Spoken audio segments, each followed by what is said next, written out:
अखिलेश यादव ने यहां एक बार फिर से संविधान की चर्चा पर एक बड़ा सवाल खड़ा कर दिया है।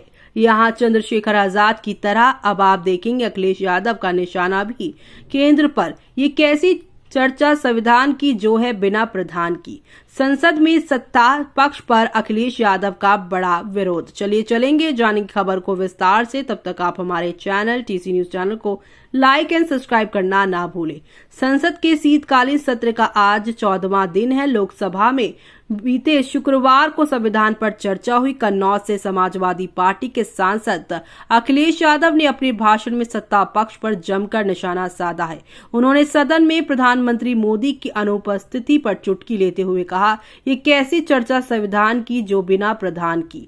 संविधान पर चर्चा के दौरान अखिलेश यादव ने बाबा साहेब भीमराव अम्बेडकर को याद किया है। अखिलेश यादव ने कहा है कि मैं सबसे पहले लाखों लोग जिन्होंने भारत देश की आजादी पर अपनी जान न्यौछावर कर दी है। आजादी के बाद बाबा साहेब भीमराव अम्बेडकर और तमाम हमारे वरिष्ठ लोग जिन्होंने हमें संविधान दिया, उन सभी को याद करना चाहता हूं। आज 13 तारीख को हम और आप सदन में बैठे हैं। आज के दिन एक ऐसी घटना घटी थी जब अगर यहाँ सुरक्षा कर्मियों ने अपने सूझबूझ और बहादुरी के साथ उन आतंकवादियों का मुकाबला ना किया होता तो हमारे देश के बहुत सारे महत्वपूर्ण नेता जो इस समय सदन में थे ना जाने क्या स्थिति बनती।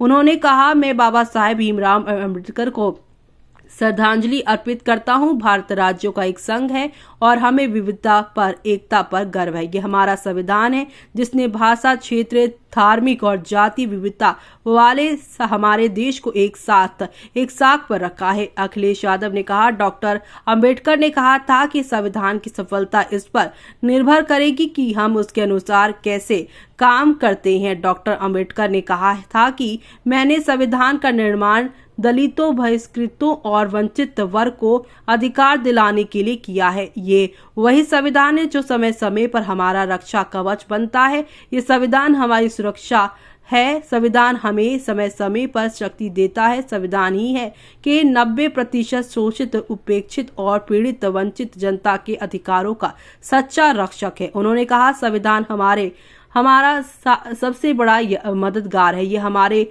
जैसे लोगों और देश के कमजोर लोगों के लिए, खासकर पीढ़ी के लिए संविधान जन्म और मरण का विषय है। संविधान ही लोकतंत्र की प्राण वायु है। डॉक्टर अंबेडकर ने साफ कहा था कि संविधान कितना भी अच्छा हो, अगर उसे लागू करने वाले लोग अच्छे नहीं होंगे तो परिणाम अच्छे नहीं निकलेंगे।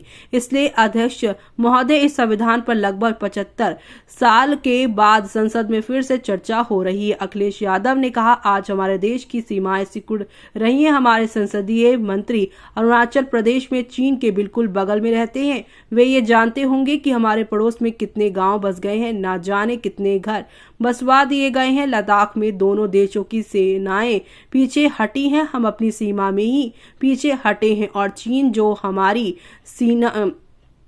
सीमा में अंदर आ गया था वह हमारी सीमाओं से आंशिक रूप से पीछे हटा है। उस सीमा के पास एक रेंजालंगा मेमोरियल बना था जिसे समय यहाँ लद्दाख को लेकर ये बात उठ रही थी। रेंजागला मेमोरियल को तोड़ दिया गया था। आज वे रेंजागल मेमोरियल वहां नहीं है। 75 साल बाद हमारी सीमाएं कितनी सुरक्षित है? क्या लद्दाख में हमारे फौजी वहीं खड़े हैं? उन्होंने कहा, आज देश में 140 करोड़ में से यहाँ पर 82 करोड़ लोग सरकारी अनाज का पर जिंदा हैं, जो देश को ये कहते हो कि हम दुनिया की सबसे रफ्तार से चलने वाली अर्थव्यवस्था है। 3 बार यहाँ पहुंच गए हैं और ऊपर जाएंगे। मैं सरकार से कहना चाहता हूँ कि जब 22 नहीं बल्कि यहाँ पर 82 करोड़ लोग सरकारी अनाज पर जिंदा है, वहीं दूसरी तरफ देश की संपूर्ण संपत्ति के 2/3 हिस्से पर कुछ परिवारों का कब्जा हो। अगर सरकार इतनी बहादुरी और हिम्मत है तो गरीबी रेखा से नीचे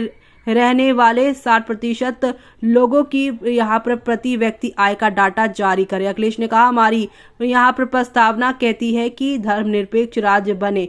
क्या सरकार इस पर अमल कर रही है? देश अब आपका इस पर क्या कहना है हमें कमेंट बॉक्स में कमेंट करके बताना ना भूले।